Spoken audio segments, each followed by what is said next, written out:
యేసే పరిష్కారము అనుదిన Bible study కార్యక్రమం ప్రేక్షకులందరికీ మన ప్రభువును ప్రియరక్షకుడు అయిన యేసుక్రీస్తు వారి అత్యున్నతమైన నామమున వందనాలు. ప్రభువునందు ప్రియ దేవుని బిడ్డలారా, నేటి దినము దైవజనులు కారుపాటి శ్యాన్సాగర్ గారి ద్వారా బైబిల్ స్టడీలోని వాక్య ధ్యానమును మీకా గ్రంథము నుండి ధ్యానం చేసుకుందాం. మీరందరూ బైబిల్తోనూ నోట్బుక్తోనూ సిద్ధపడి ఉంటే దైవజనులు కారుపాటి శ్యాన్సాగర్ గారు ప్రార్థన చేసి ఈ దినపు వాక్య పరిచర్య చేస్తారు. ప్రభువునందు ప్రియ దేవుని బిడ్డలారా, ప్రభువు మన ప్రార్థన ఆలకించి ఎపిసోడ్ సహకారులను ఇరువురిని పంపారు. ఈ దినం రేపటి దినం ప్రార్థనకు దేవుడు తప్పక జవాబిస్తారు. ఇది వాస్తవం. మీ సమస్యలలో మీరు కూడా ప్రార్థించండి. ఈ విధంగానే మీకు కూడా ప్రభు సమాధానం ఇస్తారు. నేటి ఎపిసోడ్కు సహకారాన్ని ఇచ్చిన కుటుంబం నాగన్నగూడెం వాస్తవ్యులు జుజ్జువరపు సుదర్శన్ పద్మ దంపతులు, కుమారులు వెంకీ మధు, కుమార్తె ప్రీతి సహకారాన్ని ఇస్తున్నారు. సుదర్శన్ గారికి పద్మ గారికి ధన్యవాదాలు. వెంకీ మధు ప్రీతి గారులకు కృతజ్ఞతలు.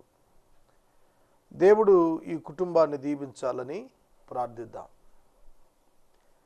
భారత మిషన్ పొలములు పరిచర్య కొరకు ప్రార్థించండి. భారత మిషన్ పొలములు పరిచర్యలో భారతదేశ శిఖర భాగాన ఉన్న 7 రాష్ట్రాల్లో మార్చి 31 నాటికి మిషనరీలను ప్లేస్మెంట్ చేయాలని ఆశిస్తున్నాము. 3 ఇప్పటికే చేశాం. మరొక 4 కొరకు ప్రయత్నిస్తున్నాం. ప్రభువు సహాయం చేయలాగిన ప్రార్థించండి. మీ కుటుంబ పక్షంగా ప్రతి మాసము మిషన్స్ కొరకు సహకారం ఇచ్చుటకు ముందుకు రండి. ప్రార్థన చేసుకుని వాక్య ధ్యానం ప్రారంభిద్దాం. మమ్మను మిక్కిలుగా ప్రేమిస్తున్న మా ప్రియ పరలోకపు తండ్రి, మీ పరిశుద్ధ ఘననామమునకు వందనాలు. నేటి వాక్య ధ్యానము ద్వారా మాతో మాట్లాడము. మీ చేతికి మమ్మల్ని సమర్పిస్తున్నాం. మీ దాసులు జుజ్జువరపు సుదర్శన్ గారు, పద్మ గారు, వెంకీ మధు ప్రీతి ఇచ్చిన సహకారమును బట్టి వందనాలు. ఈ చిన్న కుటుంబాన్ని మీరు ఆశీర్వదించండి. నేటి వాక్య ధ్యానం మాకు దీవెనగా ఇవ్వండి. భారత మిషన్ పొలాలకు సహకారులను ప్రభు సకాలములో లేవనెత్తండి. ఈ చిన్న పరిచర్యను మీరు ఆమోదించి అంగీకరించి కార్యాన్ని జరిగించండి. అనేకులు రక్షించబడాలని ఆశ ఉంది, నెరవేర్చండి. నేటి వాక్య ధ్యానము మాకు దీవెనకరంగా ప్రసాదించండి. యేసు నామమున ప్రార్థిస్తున్నాము తండ్రి, ఆమెన్. ప్రభువునందు ప్రియ దేవుని బిడ్డలారా, దయచేసి మీ పరిశుద్ధ బైబిల్ గ్రంథాన్ని తెరవండి. మీకా గ్రంథము 5వ అధ్యాయం మీ ఎదుట ఉంచుకోండి. మీకా గ్రంథం 5వ అధ్యాయంలో యేసుక్రీస్తు ప్రభువు యొక్క జననమును గూర్చిన మాటలు వ్రాయబడ్డాయి, ప్రవచనాత్మకంగా చెప్పబడ్డాయి. అలాగే యూదా రాజులలో చివరివాడిగా ఉన్న సిద్కియా యొక్క కాలంలో సంభవించిన సంభవాన్ని గురించి వ్రాయబడ్డాయి. ఈ యొక్క 5వ అధ్యాయం వచనాలన్నీ ప్రవచనాత్మకాలే. మొదటి వచనం నుండి చదువుకుందాం. అయితే సమూహములుగా కూడుదానా, సమూహములుగా కూడుము, శత్రువులు మన పట్టణము ముట్టడి వేస్తున్నారు. వారు ఇశ్రాయేలీయుల న్యాయాధిపతిని కర్రతో చెంప మీద కొట్టుదురు. న్యాయాధిపతిని కర్రతో చెంప మీద కొట్టుదురు. చాలామంది ఈ మాట యేసయ్యకు శిలువ సందర్భాన వర్తిస్తుంది అనుకుంటారు, కానీ కాదు. యేసుక్రీస్తు ప్రభువు యొక్క ముఖము పైన గుద్దారు కానీ కర్రతో కొట్టింది లేదు. ఇది సిద్కియా రాజును గురించి చెప్పబడినటువంటి ప్రవచనం. యూదా రాజులలో చివరి వాడు సిద్కియా. సిద్కియాని అధిపతిగా చెప్పాడు. యెహోయాకీము తరువాత అతని యొక్క పినతండ్రి కుమారుడైన సిద్కియాను నెబుకద్నెజరు రాజ్యం మీద నిలవబెట్టాడు.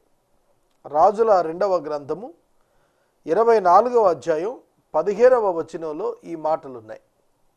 యెహోయాకీమును అతని యొక్క తల్లిని అతని కుటుంబాన్ని బబులోనుకు చెరలోనికి తీసుకుని పోయాడు నెబుకద్నెజరు. అతని స్థానంలో సిద్కియాను ఉంచాడు. సిద్కియా కొద్ది కాలం పరిపాలన చేసిన తరువాత తిరుగుబాటు చేశాడు. ఆ కారణం చేత అతని సంతతిని చంపి అతని కన్నులు ఓడబెరికాడు.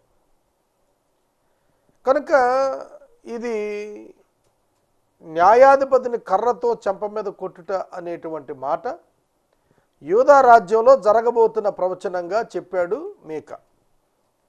ఆ తరువాత వెంటనే 2వ వచనం మొదలుపెట్టి ప్రభువైన యేసుక్రీస్తు వారి యొక్క జనన స్థలమైనటువంటి బెత్లెహేమును గూర్చినటువంటి ప్రవచనం పలికాడు. బెత్లెహేము ఎఫ్రాతా, యూదావారి కుటుంబములలో నీవు స్వల్ప గ్రామము అయినను నా కొరకు ఇశ్రాయేలీయులను ఏలబోవువాడు నీలో నుండి వచ్చును. చూడండి, నా కొరకు ఇశ్రాయేలీయులను ఏలబోవువాడు. Physical birth of Jesus Christ ఇక్కడ ఎక్స్ప్లెయిన్ చేస్తున్నాడు. ఏమంటున్నాడు? కన్యక గర్భవతి అయి కుమారుని కనును, అతనికి ఇమ్మానుయేల్ అని పేరు పెట్టుదురు అని యెషయా చెప్పినటువంటి ప్రవచన వాక్కులు బెత్లెహేములో నెరవేరబోతున్నాయి. బెత్లెహేము యూదా గోత్రాల్లో అల్పగోత్రం. దీనికి దావీదు పురమని కూడా పేరుంది. దావీదు పట్టణం అన్నాడు లూకా 2:11లో. దావీదు పట్టణము బెత్లెహేముగా చెప్పబడింది. బెత్లెహేము వాడే యెషై, యెషై కుమారుడు దావీదు. కనుక యూదా ప్రాంతంలో అతి చిన్న కుగ్రామం ఇవాళ విశ్వవ్యాప్తంగా ప్రాచుర్యం పొందినటువంటిది. కేవలం యేసు జననానికి అది ఆ స్థలం కారణం కనిపిస్తోంది కనుక, యేసు జననం ఆ స్థలంలో జరిగింది కనుక దానికి అంత ప్రాచుర్యం వచ్చింది. ఇంకా 700 సంవత్సరాలకు యేసుక్రీస్తు ప్రభు పుడతారనగా మీకా ఈ ప్రవచనం చెబుతున్నాడు. మీకా చాలా చక్కగా వర్ణిస్తున్నాడు బెత్లెహేములో యేసుక్రీస్తు పుడతారని. మత్తయి సువార్త 2వ అధ్యాయంలో హేరోదు యొద్దకు జ్ఞానులు వచ్చినప్పుడు తూర్పు దేశం నుండి క్రీస్తు ఎక్కడ పుట్టును అన్న ప్రశ్నకు వారు ఆ స్క్రిప్చర్ రీడర్స్ చెప్పిన మాట, లేఖనాలను పరిశీలించేవారు చెప్పిన మాట, యూదయ బెత్లెహేములోనే క్రీస్తు జన్మిస్తాడు అన్నాడు. కనుక ప్రభువు వారి యొక్క జననం ఆ స్థలంలో జరగబోతోందనేటువంటి ప్రవచనం ముందుగానే చెప్పాడు. యోసేపు మరియలు నజరేతులో నివాసం ఉంటున్నారు. వారు బెత్లెహేముకు రావాలి. ప్రవచనం నెరవేరాలంటే వారు బెత్లెహేముకు రావాలి. బెత్లెహేముకు వారు రావాలి అని అంటే మరియ ప్రదానం చేయబడాలి యోసేపుకు. ఎందుకంటే యోసేపు నేటివ్ ప్లేస్ బెత్లెహేం. యోసేపు దావీదు వంశస్థుడు కదా. కాబట్టి మరియ యోసేపునకు ప్రదానం చేయబడి ఆమె అతనితో పాటుగా బెత్లెహేముకు వెళ్ళి జనాభా సంఖ్యలో పేరు వ్రాయించుకోవాలి. దాని నిమిత్తం వారు ఖచ్చితంగా అక్కడికి వెళ్ళాలి. అది కైసరు ఔగుస్తు వలన అయిన ఆజ్ఞ, మొదటి ఆజ్ఞ. జనాభాని లెక్కించాలనేటువంటి కైసరు యొక్క ఆజ్ఞ వలన బెత్లెహేమునకు నజరేతు నివాసితులైనటువంటి యోసేపు మరియలు వెళ్లాల్సి వచ్చింది. ప్రవచనం నెరవేర్చడం కొరకు దేవుడు పరిస్థితులను ఆపరేట్ చేసినట్లుగా లేఖనం మనకు తెలియచేస్తోంది. ఇశ్రాయేలును ఏలబోవువాడు నీలో నుండి వస్తాడు. క్రీస్తు ప్రభువు ఇశ్రాయేలీయులకు రాజుగా చెప్పబడ్డాడు, యూదులకు రాజుగా చెప్పబడ్డాడు. యేసయ్య శిలువ యొద్ద పిలాతు అడిగిన ప్రశ్న, నీవు యూదులకు రాజువా అని. హేరోదును అడిగిన ప్రశ్న, నీవు యూదులకు రాజువా అని. యేసుక్రీస్తు తనను తాను యూదులకు రాజుగా తానే స్వయంగా ప్రకటన చేసుకున్నాడు. అవును, ఆయన యూదులకు రాజే, కానీ యూదులకు సింహాసనం తీసుకురాలేదు ఆయన మొదటి రాకడలో. ఆయన 2వ రాకడలో వచ్చినప్పుడు యెరూషలేములో రారాజుగా ఆయన పరిపాలన చేసినప్పుడు ఈ లేఖనాలు మనకు అర్థం అవుతాయి. ఆయన పురాతన కాలం మొదలుకొని శాశ్వత కాలం వరకు ప్రత్యక్షమగుచూ ఉండెను. ఆదికాండం 15వ అధ్యాయంలో అబ్రహామునకు ప్రత్యక్షమైన వాడు, ఆదికాండం 3వ అధ్యాయంలో ఏదేనులో ఆదామునకు ప్రత్యక్షమైన వాడు, ఆదికాండం 4వ అధ్యాయంలో కయ్యనుకు ప్రత్యక్షమైన వాడు, హనోకుతో నడిచినటువంటి వాడు, మోషేను పిలిచినటువంటి వాడు. ఇలా మనం చూస్తున్నప్పుడు pre incarnated Jesus Christ in old testament times, పాత నిబంధన కాలములో ఆయన నరావతారి కాక పూర్వము యెహోవా యొక్క దూతగా ఆయన యొక్క ప్రత్యక్షతలు స్పష్టంగా కనిపిస్తాయి. ఆయన శాశ్వత కాలం వరకు ప్రత్యక్షం అవుతున్నాడట. కాబట్టి ప్రసవ స్త్రీ పిల్లను కనువరకు ఆయన వారిని అప్పగించును. ప్రసవ స్త్రీ పిల్లను కనువరకు అన్నప్పుడు డెలివరెన్స్ను గురించి మాట్లాడుతున్నాడు. రాజ్యము వారికి ప్రభువు యొక్క రెండవ రాకడలో తిరిగి అప్పగించబడే వరకు వారు ప్రసవ వేదన అనుభవిస్తారు, వెలుపటనే ఉంటారని చెప్పాడు. వారు శేషించిన వారు ఇశ్రాయేలీయులతో తిరిగి కూడా వస్తారు. ఆయన నిలిచి యెహోవా బలము పొంది తన దేవుడైన యెహోవా నామ మహత్యమును బట్టి తన మందను మేపును. కాగా వారు నిలుతురు, ఆయన భూమ్యాంతముల వరకు ప్రబలుడగును. ప్రభు వారి యొక్క మిలీనియమును గురించి చెబుతున్నాడు. ఆయన నిలిచి యెహోవా బలం పొంది మహాబలాత్యం పొంది మందను మేపును అంటే పరిపాలకుడు అవుతున్నాడు ఇక్కడ యేసు. ఆయన సమాధానమునకు కారకుడగును. యెషయా 9:6లో చెప్పాడు, ఆయన సమాధానానికి కర్తని చెప్పాడు. కనుక యేసుక్రీస్తు ప్రభు దేవునితో మనుషులకు సమాధానాన్ని ఏర్పరిచాడు. మనుషులతో మనుషులకును సమాధానాన్ని ఆయన ఏర్పరచగలిగిన సామర్థ్యం కలిగిన వాడు. ఆయన యందున్నవాడు సమాధానమును పొందుతాడు. కనుక సమాధాన కారకుడు ఆయనే అని పరిచయం చేశాడు మీకా. భూమి అంతముల వరకు ప్రబలుడగుతాడు. మన నగరులలో ప్రవేశింపగా వారిని ఎదిరించుటకు మేము 7 కాపర్లను 8 ప్రధానులను నియమితము. వారు అశ్షూరు దేశమును దాని గుమ్మముల వరకు నిమ్రోదు దేశమును ఖడ్గము చేత మేపుదురు. అశ్షూరీయులు మన దేశంలో చొరబడి మన సరిహద్దుల్లో ప్రవేశించినప్పుడు ఆయన ఈలాగున మనలను రక్షించును. యాకోబు సంతతిలో శేషించిన వారు యెహోవా కురిపించు మంచు వలెను, మనుషుల యత్నము లేకుండా నరుల యోచన లేకుండా గడ్డి మీద పడు వర్షం వలెను ఆయా జనుల మధ్యన ఉంటారు. ఆయా జనుల మధ్యన ఉంటారు అన్నప్పుడు క్రీస్తు శకము 70వ సంవత్సరంలో యూదులు చెదరగొట్టబడతారు. విశ్వవ్యాప్తంగా వారు చెదిరి ఆయా దేశాల్లో ఉంటారనేది చూస్తున్నాం. యాకోబు సంతతిలో శేషించిన వారు అన్యజనుల మధ్యను అనేక జనములలోను అడవి మృగములలో సింహం వలెను ఎవడునూ విడిపించబడకుండా లోపలికి వచ్చి గొర్రెల మందలను తొక్కి చీల్చు కొదమ సింహం వలె ఉందరు. నీ హస్తము నీ విరోధుల మీద ఎత్తబడి ఉండునుగాక, నీ శత్రువులందరూ నాశనముగుదురుగాక. చూడండి, శత్రువుల యొక్క నాశనం, అన్యజనుల యొక్క శత్రు రాజ్యాల యొక్క నాశనం యెహెజ్కేలు చెప్పాడు, ఇర్మియా చెప్పాడు, యెషయా చెప్పాడు, ప్రకటన గ్రంథం చెప్పింది. కనుక ఆయన వచ్చినప్పుడు క్రీస్తునకు వ్యతిరేకంగా లేచినటువంటి రాజ్యాలన్నీ కూడా పతనమైపోతాయి. 10వ వచనం, ఆ దినమున నేను నీలో గుర్రములు ఉండకుండా వాటిని బొత్తిగా నాశనం చేస్తాను, నీ రథములను మూసేస్తాను, నీ దేశమందున్న పట్టణములను నాశనం చేస్తాను, నీ కోటలను పడగొట్టుదును, నీలో చిల్లంగివారు లేకుండా నిర్మూలన చేస్తాను. మేఘములను చూచి మంత్రించువారిక నీలో ఉండరు. నీ చేతి పనికి నీవు మొరకకుండునట్లు చెక్కిన విగ్రహములను దేవతాస్తంభములు నీ మధ్య ఉండకుండా చేస్తాను. నీ మధ్యన దేవతాస్తంభములు ఉండకుండా వాటిని పెళ్లగించి పడగొట్టేస్తాను. నేను అత్యాగ్రహము తెచ్చుకుని నా మాట ఆలకించిన జనములకు ప్రతీకారం చేస్తాను. ఇది యెహోవా వాక్కు.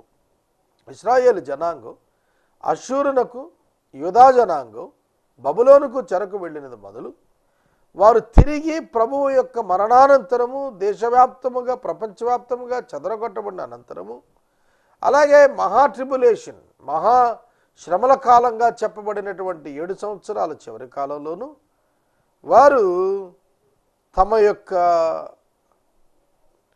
జీవితంలో చేసిన విగ్రహారాధనను బట్టి వారు శిక్షను అనుభవిస్తారనేది, ప్రభువే ప్రతీకారం తీర్చుకుంటాడనేది చెప్పబడింది.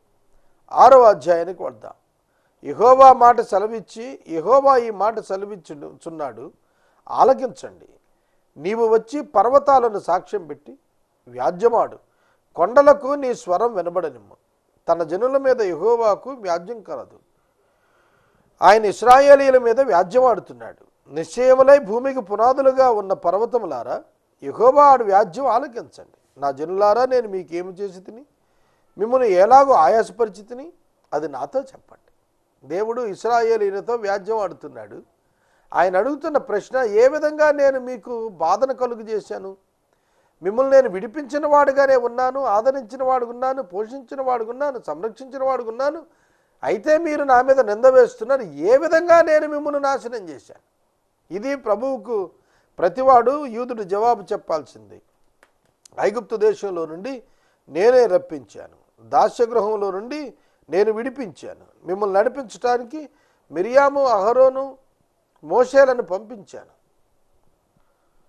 నా జనులారా, యెహోవా నీతి కార్యములను మీరు గ్రహించేటట్లు మోయాబు రాజైన బాలాకు యోచించిన దాన్ని, బేయోరు కుమారుడైన బిలాము అతనికి ప్రత్యుత్తరము చెప్పిన మాటలను, షిత్తీము మొదలుకొని గిల్గాలు వరకును జరిగిన వాటిని మనసునకు తెచ్చుకోండి.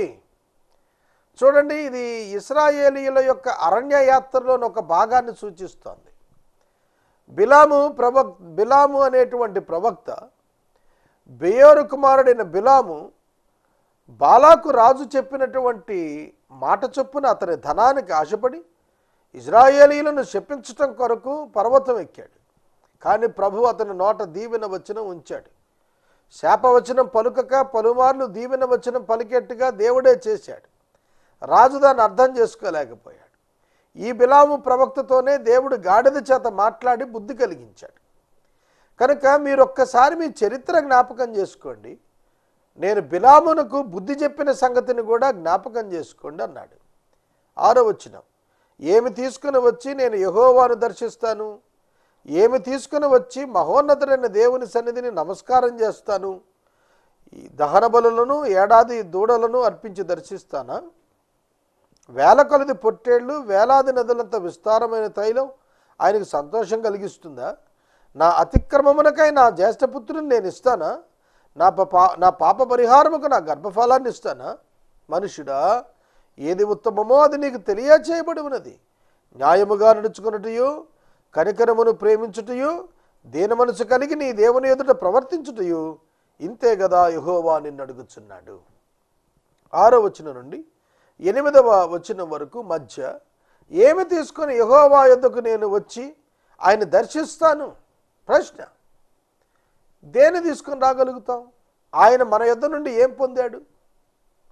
కీర్తనల గ్రంథంలో చెప్పాడు, నేను నరుల నుండి తిరిగి వారు నాకు ఇచ్చేటట్లుగా, నేను వారికి తిరిగి ఇచ్చేటట్లుగా వారి నుంచి నేను ఏమైనా పొందానా అని అడిగాడు. మనం ఏమైనా పొందామా ఆయన నుంచి? అంటే సమస్తం ఆయన నుంచే పొందాం. ఆయన ఏమైనా పొందాడా మన నుంచి? అంటే మన నుంచి ఆయన పొందితే ఆయన దేవుడు ఎట్లవుతాడు? కనుక ఆయనకి ఎవరు ఏమీ ఇచ్చినది లేదు. ఆయనే సమస్తమునకు మూలమై ఉన్నాడు. ఆయన అడుగుతున్నటువంటి మాట, 1000 కొలది పొట్టేళ్ళు, వందలాది విస్తారమైనటువంటి నదుల తైలం, వేలాది నదులంత విస్తారమైన తైలం సంతోషం కలిగిస్తుందా? దేవునికి సంతోషం కలిగిస్తుందా? నీ బిడ్డలను దేవునికి సమర్పిస్తే సంతోషం కలిగిస్తుందా? దేవునికి సంతోషాన్ని ఇచ్చేది ఏమిటో తెలిసినా, అంతరంగములో పరిశుద్ధత, అంతరంగములో నీతి, అంతరంగములో న్యాయము, అంతరంగములో ప్రేమ, అంతరంగములో దీన మనస్సు, నీ ప్రవర్తనలో దీనత్వం, ఇవి దేవుడు ఇష్టపడేవి. దేవుడు బలులను ఇష్టపడేవాడు కాడు. దేవుడు హృదయములో దైవిక గుణలక్షణాలను ఇష్టపడేటువంటి వాడని యూదులు తెలుసుకోవాలనేది ఇక్కడ చెప్పబడింది. 9వ వచనం, ఆలకించుడి, యెహోవా పట్టణమునకు ప్రకటన చేస్తున్నాడు. జ్ఞానము గలవాడు నీ నామమును లక్ష్యపెట్టును. సిలువను గూర్చిన, శిక్షను గూర్చిన వార్తను, శిక్షను నిర్ణయించిన వాని గుర్చిన వార్తను ఆలకించండి. అన్యాయము చేయవారి ఇండ్లలో అన్యాయము చేత సంపాదించిన సొత్తులను, చిన్నదిగా చేయబడిన హేయమైన కొలతయు ఉన్నవి కదా. తప్పు త్రాసును, తప్పు రాళ్ళు గల సంచియు ఉంచుకొని నేను పవిత్రుడనగుదునా? ఈ ప్రశ్న మనం ఆలోచించాలి. తప్పు త్రాసు, తప్పుడు రాళ్ళు సంచిలో పెట్టుకుని నేను పవిత్రుడని నేను మాట చెబితే సరిపోతుందా? నా మాట, నా క్రియ, నా ఆలోచన మ్యాచ్ అవ్వాలి. లేకపోతే నేను దోషినే. వారిలోని ఐశ్వర్యవంతులు ఎడతెగక బలాత్కారం చేస్తారు. పట్టణస్థులు అబద్ధాలు ఆడుతున్నారు. వారి నోటిలోని నాలుక కపటంగా మాట్లాడుతుంది. కాబట్టి నీవు బాగుపడకుండా నేను నీ పాపాలను బట్టి నిన్ను పాడు చేసి మొత్తుతాను. చూడండి, దేవుడు ఎంత కోపంతో ఉన్నాడో యూదా ఇశ్రాయేలు జనాంగాల మీద. నేనే మిమ్మల్ని మొత్తుతానని స్వయంగా ప్రకటన ఇస్తున్నాడు. నీవు భోజనం చేసినను నీకు తృప్తి కలుగటం లేదు, నీవెప్పుడూ పస్తుగానే ఉంటున్నావు. నీవేమైనా తీసుకుని పోయినా అది నీకుండదు. నీవు భద్రం చేసుకుని కొనిపోవుదాన్ని దోపుడునకు నేను అప్పగిస్తాను. నీవు విత్తనం విత్తుతావు, కొయ్యకు ఉంటావు. ఒలీవ పండ్లను ద్రాక్ష పండ్లను తొక్కుతావు, కానీ తైలం పూసుకొనక ద్రాక్షారసం పానం చేయకుంటావు. ఎందుకనగా ఒమ్రీ నియమించిన కట్టడలను ఆచరిస్తూ ఆహాబు ఇంటి వారు చేసిన క్రియలన్నీ అనుసరిస్తూ వారి యోచనలు బట్టి నడుస్తున్నారు కనుక జనులకు రావలసిన అవమానాన్ని మీరు పొందగా మిమ్మల్ని భీతి పుట్టించు జనులుగాను పట్టణవాసులను అపహాస్యాస్పదముగాను చేయబోతున్నాను అన్నాడు. చూడండి, దేవుడు తన ప్రజలతో మాట్లాడుతున్నప్పుడు వారు దేవునికి వ్యతిరేకంగా తిరుగులాడినందున ఒమ్రీకి నియమించిన కట్టడలను ఆయన ఆచరిస్తూ ఆహాబు ఇంటి వారికి చేసిన క్రియలన్నీ చేస్తూ ఉన్న కారణం చేత వారికి భీతి పుట్టించే వారికి అపహాస్యాస్పదంగా దేవుడు చేయబోతున్నానన్నాడు. ఇదంతా కూడా జరిగిపోయినటువంటి చరిత్రగా ఇప్పుడు మనం చెప్తున్నాం. మీకా కాలానికి ఇదంతా కూడా భవిష్యత్తే. 7వ అధ్యాయం. వేసవి కాలపు పండ్లను ఏరుకొనిన తర్వాతను ద్రాక్ష పండ్ల పరిగె ఏరుకొనిన తర్వాతను ఎలాగుండునో నా స్థితి అలాగే ఉంది.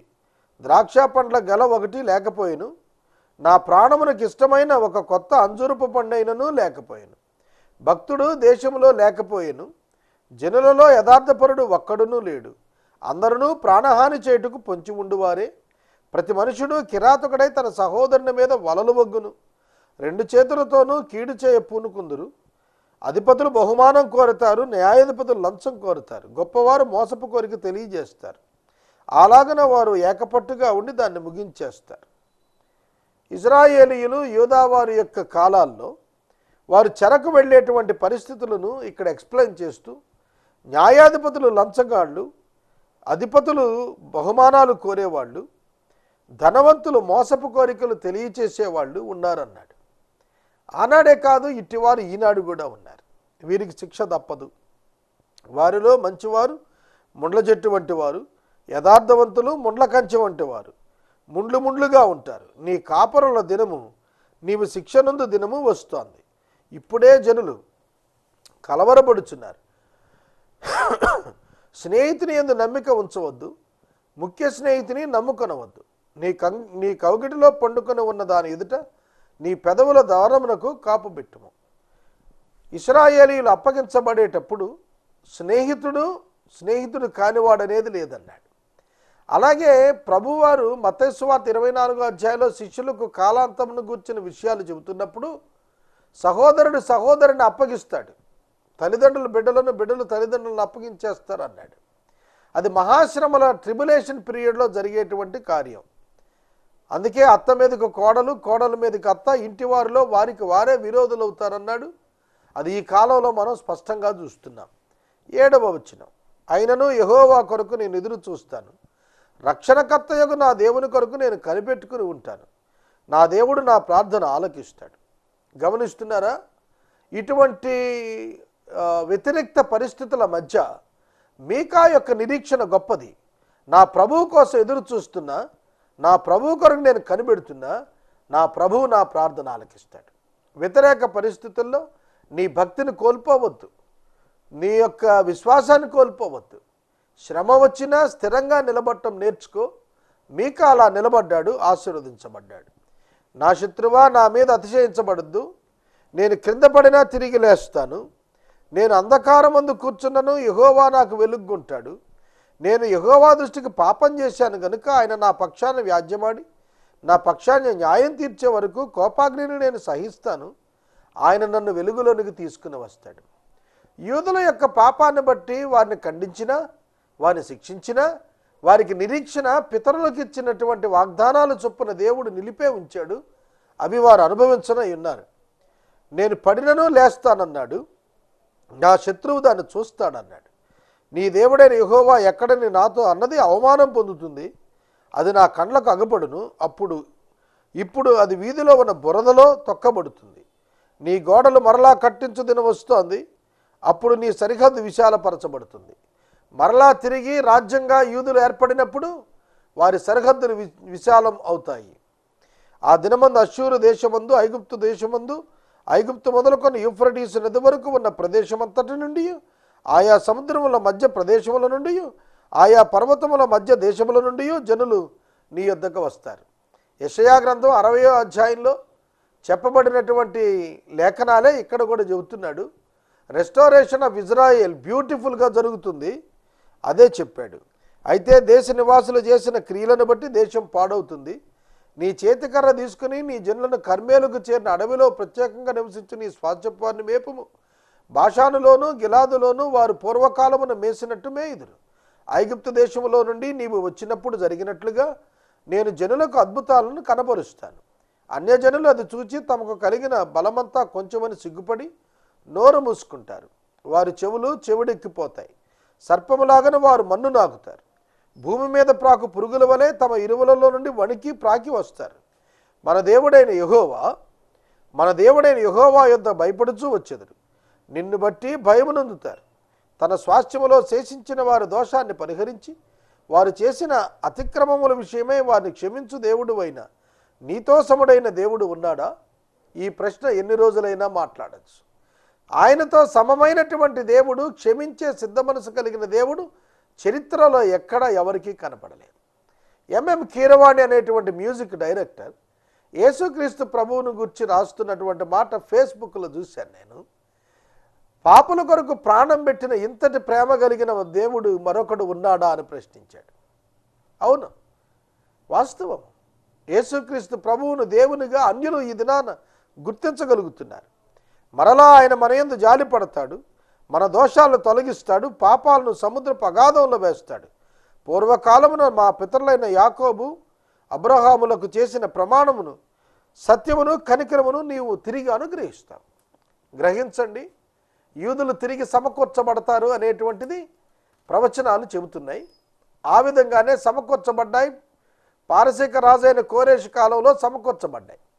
తిరిగి క్రీస్తు శకం 1948లో యూదులు రాజ్యంగా ఏర్పడ్డారు. ప్రపంచం యొక్క ఫోకస్ అంతా వారి మీదే ఉంది వాళ్ళ.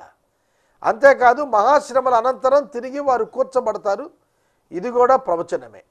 ఈ ప్రవచనాల నెరవేర్పు ఆయా కాలాల్లో జరుగుతుందనేది చాలా స్పష్టంగా మీకా ప్రవచనం ఇచ్చాడు. రేపటి వాక్య ధ్యానంలో నహూము గ్రంథం ప్రారంభించుకుందాం.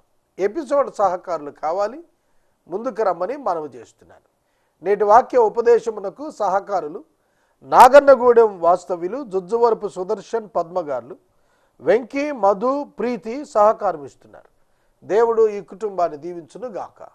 ప్రార్థన చేసుకుందాం. మనము ఇంతవరకు దైవజనులు కారుపాటి శాంతిసాగర్ గారి ద్వారా మీకా గ్రంథమును ధ్యానం చేసుకున్నాం. ఈ కార్యక్రమం ద్వారా మీరు పొందుకునుచున్న ఆత్మీయ మేలులు ఒక ఉత్తరం ద్వారా మాకు తెలియచేయండి. మీ ప్రార్థనా మనవులు మాకు తెలియచేస్తే ఏసే పరిష్కారం కార్యాలయంలో ఏర్పాటు చేసిన ప్రత్యేక ప్రార్థనా శిబిరంలో మీ కొరకు ప్రార్థిస్తాం. మీ కుటుంబ పక్షముగా ఒక ఎపిసోడ్ ప్రసారం చేయాలనుకునేవారు మాకు తెలియచేస్తే మా సిబ్బంది మీ గృహాలను దర్శిస్తారు. ముగింపు ప్రార్థన ఆశీర్వాదాలతో ఈ కార్యక్రమాన్ని ముగించుకుందాం. ప్రార్థన చేసుకుందాం. తలలు వంచండి, ప్రార్థనలో ఏకీభవించండి. ప్రార్థన ఫలితాన్ని ఇస్తుంది, జవాబును తీసుకొస్తుంది. విశ్వాసంతో ప్రార్థించండి, ప్రభు కార్యాలు చూడగలుగుతాం. ప్రార్థన. మమ్మల్ని మిక్కిలిగా ప్రేమిస్తున్న తండ్రి వందనాలు. జుజ్జువరపు సుదర్శన్ పద్మగారులను దీవించండి. వెంకీ, మధు, ప్రీతిలను మీరు దీవించండి. ప్రత్యేకంగా ఈ కుటుంబాన్ని ఆశీర్వదించండి. ఎపిసోడ్ సహకారాలను మాసాంతం వరకు పంపించండి. అనారోగ్యంతో ఉన్న బిడ్డల కొరకు ప్రార్థిస్తున్నాం. పరిపూర్ణ ఆరోగ్యం దయచేయండి. శస్త్రచికిత్స జరిగి బాధపడుతున్న వారి కొరకు ప్రార్థిస్తున్నాం. నెమ్మదిని దయచేయండి. ఎముకలు విరిగిన వారి కొరకు ప్రార్థిస్తున్నాం. బిడ్డలకు నెమ్మది దయచేయండి. గర్భిణీ స్త్రీల కొరకు ప్రార్థిస్తున్నాం. బిడ్డలను జ్ఞాపకం చేసుకుని సుఖప్రసూతి దయచేయండి. విద్యార్థుల కొరకు ప్రార్థిస్తున్నాం. ప్రభు ఉపాధ్యాయులు వారికి నేర్పిస్తున్న బోధన గ్రహించే జ్ఞానం దయచేయండి. పరీక్షల్లో సహాయం చేయండి. అటువలనే ప్రభువా, ఉద్యోగం కొరకు ఎదురు చూస్తున్న నిరుద్యోగుల కొరకు ప్రార్థిస్తున్నాం. జీవనోపాధి వారికి దయచేయండి. ఏసే పరిష్కారాన్ని కొనసాగించండి. భారత మిషన్ పొలములకు సహకారులను పంపండి. ఘనత, మహిమ, ప్రభావాలు మీరు పొందండి. యేసు ప్రభువు ద్వారా అడుగుచున్నాము తండ్రి, ఆమేన్. తండ్రి అయిన దేవుని ప్రేమ, కుమారుడి యేసయ్య కృప, పరిశుద్ధాత్మని యొక్క అన్యోన్య సహవాసము సదాకాలం మనందరికీ తోడైండును గాక. ఆమేన్.